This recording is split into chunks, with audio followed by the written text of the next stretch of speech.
Hello friend, welcome to summer classes. आज का topic होने जा रहा है हमारा मध्याह्न भोजन योजना। बीएड फर्स्ट सेमेस्टर वालों के लिए सेकंड पेपर में वेरी इंपॉर्टेंट क्वेश्चन है। 4 नंबर के या फिर 16 नंबर के क्वेश्चन पूछे जाते हैं।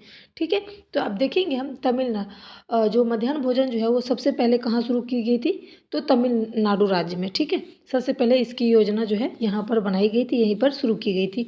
और उसके बाद पहला स्कूल कौन सा था, सौराष्ट्रीय ब्राइजर हायर सेकेंडरी स्कूल, जहाँ पर ये योजना को लागू किया गया था पहली बार। उसके बाद 28 नवंबर 2001 को सुप्रीम कोर्ट ने सभी राज्य सरकार को 6 महीने के अंदर यानी कि 6 मंथ के अंदर जो है मध्याह्न भोजन की योजना बताई।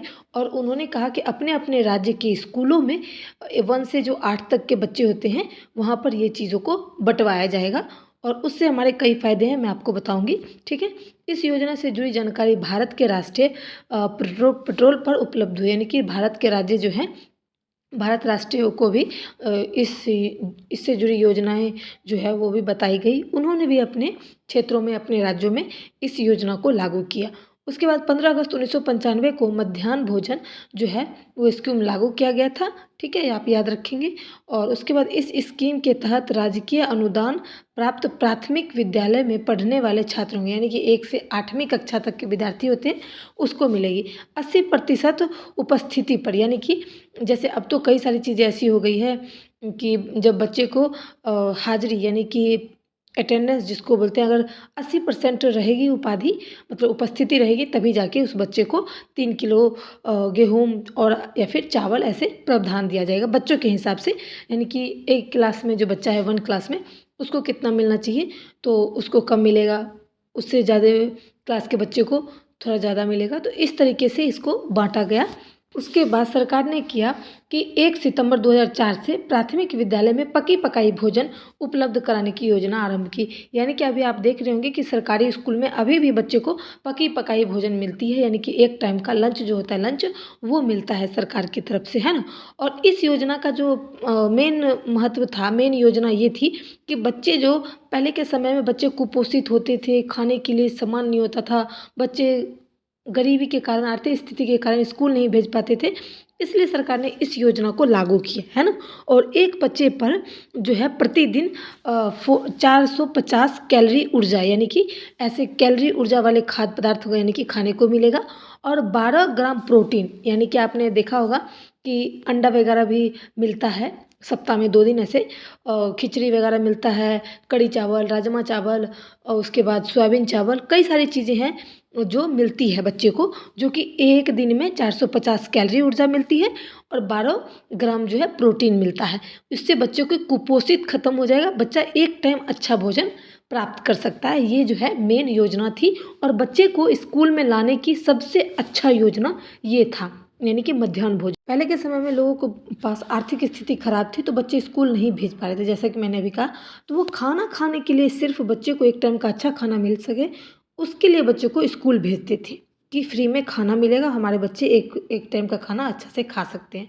और उसी बहाने शिक्षा में भी विकास देखने को मिला सरकार को। उसके बाद है उच्च प्राथमिक स्तर पर 700 कैलोरी ऊर्जा, यानी कि जैसे मैंने कहा ना, 1 क्लास से 5 क्लास तक के बच्चों को 450 कैलोरी ऊर्जा मिलती है और 12 ग्राम प्रोटीन। और उससे 6 से 8 क्लास के बच्चे को जो है 700 से कैलोरी ऊर्जा और 20 ग्राम प्रोटीन देने का प्रावधान किया गया। ठीक है, इस योजना में कई सकारात्मक प्रभाव भी देखने को मिले, जैसे कि मैंने अभी अभी आपको बताया कि माता पिता गरीब होते थे तो खाना नहीं जुटा पाते थे, उसके कारण भी बच्चे को स्कूल भेजते थे ताकि उनका बच्चा जो है एक टाइम का भोजन अच्छे से कर सके, उत्सुक होकर बच्चे को स्कूल भेजने लगे। और इससे कई सारी जो है, यानी कि इस योजना का जो है दुनिया का सबसे बड़ा आहार यानी कि भोजन कार्यक्रम है। यानी कि इस योजना के तहत ये भी बताया गया कि हम बच्चे को कितना भी खाना खिलाएंगे तो वो फ्री में नहीं खा पाएंगे, लेकिन बच्चे स्कूल भी जाएंगे और साथ साथ उनको खाना भी मिलेगा और स्कूल में जो है बच्चों की संख्या भी बढ़ने लग गई। और बढ़ने लगेगी तो हमारा देश जो है पढ़ाई के प्रति आकर्षक होगा और शिक्षा जो है ज़्यादा ज़्यादा बच्चे को मिल सकेगा। इसलिए इसे योजना जो है दुनिया का सबसे बड़ा आहार कार्यालय भी माना गया था। इस योजना को सरकारी मतलब स्कूलों में जो है कितना मैंने अभी बताया 1 से लेके 8 तक के बच्चों को दोपहर का भोजन उपलब्ध कराते थे। यानी कि जो बच्चों का खाना होता था मंथली आने से पहले, यानी कि 1 तारीख को 1 तारीख से पहले ही बच्चे को कच्चा जो अनाज था वो पहुंच जाता था और पका करके बच्चे को स्कूल में 1 से 30 तारीख के बीच में बांटा जाता था। और 1 से 8 क्लास के बच्चे तक को ही ये भोजन का प्रावधान जो है वो उपलब्ध कराया जाता था।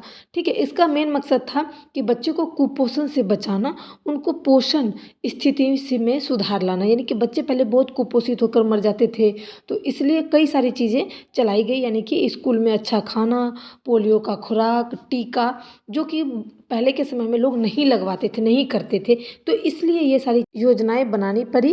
पोलियो का खुराक, उसके बाद कुपोषण बच्चों को कैसे बचाया जाए, एक टाइम का उसको अच्छा खाना कैसे मिलेगा, तो इसलिए मध्याह्न भोजन का जो है योजना बनाया सरकार ने। उसमें सरकार का 2 फ़ायदा, पहला तो बच्चा 80% हाज़िरी के साथ यानी कि उपस्थिति के साथ अगर स्कूल में जाता है तो उसी को खाना मिलेगा। ठीक है, उसके बाद बच्चे जो है रोज़ जाने लगेंगे, रोज़ उनको अच्छा खाना मिलेगा, प्रोटीन मिलेगा, कैलोरी मिलेगा, ऊर्जा जो होती है वो मिलेगा। तो इस तरीके से मध्याह्न भोजन की योजना जो है सरकार ने पहले बनाई तमिलनाडु में, उसके बाद 6 महीने के अंदर सभी राज्यों में मध्याह्न भोजन की योजनाएं को बनाया गया, रखा गया और लागू भी किया गया। उम्मीद करती हूँ मध्याह्न भोजन के बारे में मैंने सब कुछ अच्छे से समझाया है। अगर आपको समझ में आए तो please like share support. Thanks for watching my video.